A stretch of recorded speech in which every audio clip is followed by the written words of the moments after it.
Hey praise the lord. నా పేరు Anand. Welcome to the scripture together YouTube channel. ఈరోజు మనము అపోస్తలుల కార్యములు 21వ అధ్యాయాన్ని కలిసి చదువుకుందాము. మీ దగ్గర బైబిల్స్ ఉన్నట్లయితే దయచేసి వాటిని తెరిచి చదవండి. ఒకవేళ లేనట్లయితే స్క్రీన్ మీద వాక్యం వస్తుంది, దాన్ని చూసి చదవాల్సిందిగా కోరుచున్నాను. అపోస్తలుల కార్యములు 21వ అధ్యాయము. మేము వారిని విడిచిపెట్టి ఓడ ఎక్కి తిన్నగా వెళ్ళి కోసుకును మరునాడు రోదుకును అక్కడ నుండి పతరకును వచ్చితిమి. అప్పుడు ఫెనీకేకు వెళ్ళబోవుచున్న ఒక ఓడను చూచి దానిని ఎక్కి బయలుదేరితిమి. కుప్రాకు ఎదురుగా వచ్చి దానిని ఎడమ తట్టున విడిచి సిరియా వైపుగా వెళ్ళి తూరులో దిగితిమి. అక్కడ ఓడ సరుకు దిగుమతి చేయవలసి ఉండెను. మేమక్కడ నున్న శిష్యులను కనుగొని 7 దినములు అక్కడ ఉంటిమి. వారు నీవు యెరూషలేములో కాలు పెట్టవద్దని ఆత్మ ద్వారా పౌలుతో చెప్పిరి. ఆ దినములు గడిపిన తర్వాత ప్రయాణమై పోవుచుండగా భార్యలతోనూ పిల్లలతోనూ వారందరూ మమ్మను పట్టణము వెలుపలి వరకు సాగనంపవచ్చిరి. వారును మేమును సముద్ర తీరమున మోకాళ్ళుని ప్రార్థన చేసి ఒకరి యొద్ద ఒకరము సెలవు పుచ్చుకొంటిమి. అంతటా మేము ఓడ ఎక్కితిమి. వారు తమ తమ ఇండ్లకు తిరిగి వెళ్ళిరి. మేము తూరు నుండి చేసిన ప్రయాణము ముగించి తొలెమాయికి వచ్చి సహోదరులను కుశలమడిగి వారి యొద్ద ఒక దినముంటిమి. మరునాడు మేము బయలుదేరి కైసరయ్యకు వచ్చి 7గురిలో నొకడు సువార్తికుడైన ఫిలిప్పు ఇంట ప్రవేశించి అతని యొద్ద ఉంటిమి.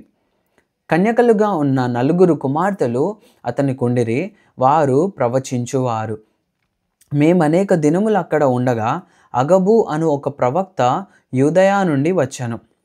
అతడు మా యొద్దకు వచ్చి పౌలు నడికట్టు తీసుకొని తన చేతులను కాళ్ళను కట్టుకొని యెరూషలేములోని యూదులు ఈ నడికట్టు గల మనుష్యుని ఈలాగు బంధించి అన్యజనుల చేతికి అప్పగింతురని పరిశుద్ధాత్మ చెప్పుచున్నాడనెను.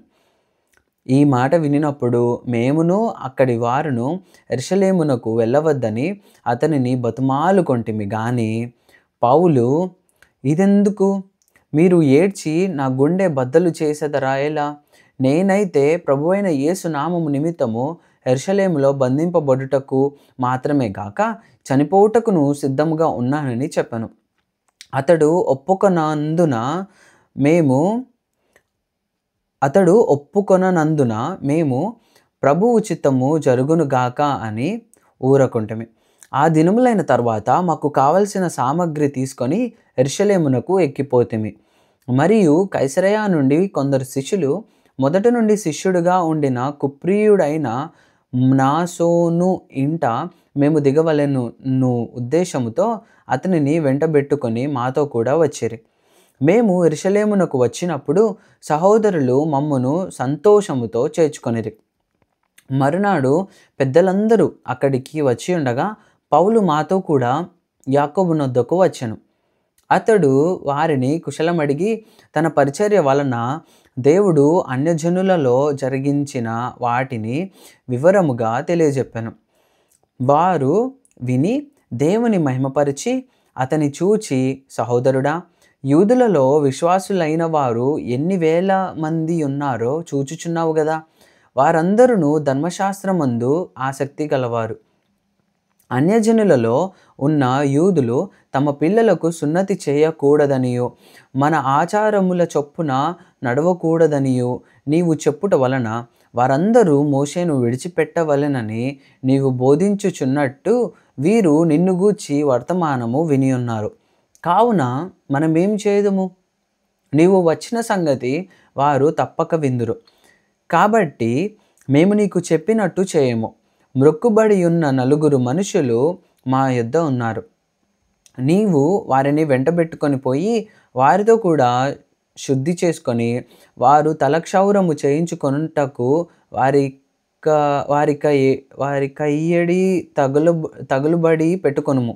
అప్పుడు నిన్ను గూర్చి తాము వినిన వర్తమానము నిజము కాదనియు నీవును ధర్మశాస్త్రమును గైకొని యథావిధిగా నడుచుకొనుచున్నావనియు తెలుసుకొందరు.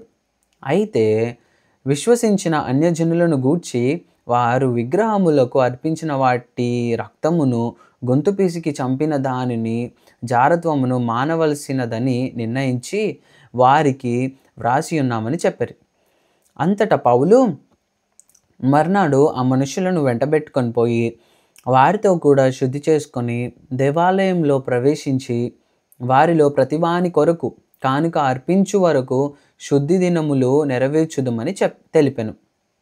7 దినములు కావచ్చినప్పుడు ఆసియా నుండి వచ్చిన యూదులు దేవాలయంలో అతని చూచి సమూహమంతటిని కలవరపరచి అతనిని బలవంతముగా పట్టుకొని, ఇశ్రాయేలీయులారా, సహాయము చేయరండి, ప్రజలకును ధర్మశాస్త్రమునకును ఈ స్థలమునకును విరోధంగా అందరికిని అంతటను బోధించుచున్నవాడు వీడే.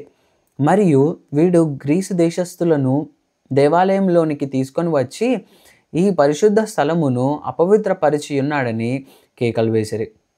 ఏలయనగా ఎఫెసీయుడైన త్రోఫిమును అతనితో కూడా పట్టణములో అంతకుముందు వారు చూచి ఉన్నందున పౌలు దేవాలయంలోనికి అతని తీసుకొని వచ్చనని ఊహించిరి. పట్టణమంతయు గలిబిలిగా ఉండెను. జనులు గుంపులుగా పరిగెత్తుకొని వచ్చి పౌలును పట్టుకొని దేవాలయంలో నుండి అతనిని వెలుపలికి ఈడ్చిరి. వెంటనే తలుపులు మూయబడెను. వారతని చంపవలెనని యత్నించుచుండగా యెరూషలేమంతయు గలిబిలిగా ఉన్నదని పటాలపు పై అధికారికి వర్తమానము వచ్చెను. వెంటనే అతడు సైనికులను శతాధిపతులను వెంటబెట్టుకొని వారి యొద్దకు పరిగెత్తి వచ్చెను. వారిపై ఈ అధికారిని సైనికులను వారిని చూచి పౌలును కొట్టుట మానిరి.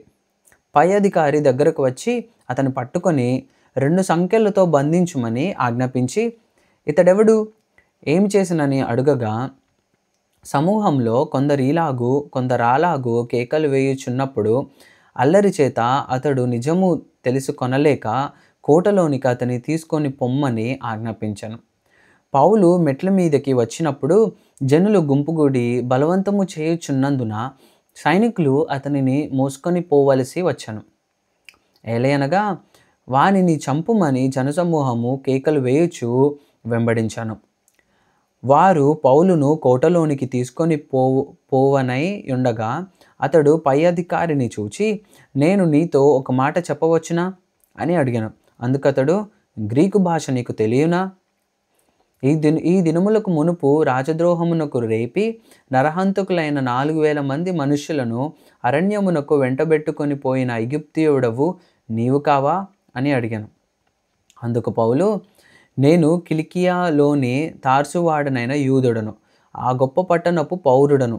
జనులతో మాట్లాడుటకు నాకు సెలవిమ్మని వేడుకొనుచున్నానని చెప్పను. అతడు సెలవిచ్చిన తరువాత పౌలు మెట్ల మీద నిలబడి జనులకు సైగ చేశాను. వారు నిశ్శబ్దంగా ఉన్నప్పుడు అతడు గ్రీకు భాషలో ఇట్లనెను. ఏమన్నాడనేది మనము 22వ అధ్యాయంలో చదువుకుందాము. దేవుడిచ్చిన వాక్యము దీవించును గాక. ఆమేన్.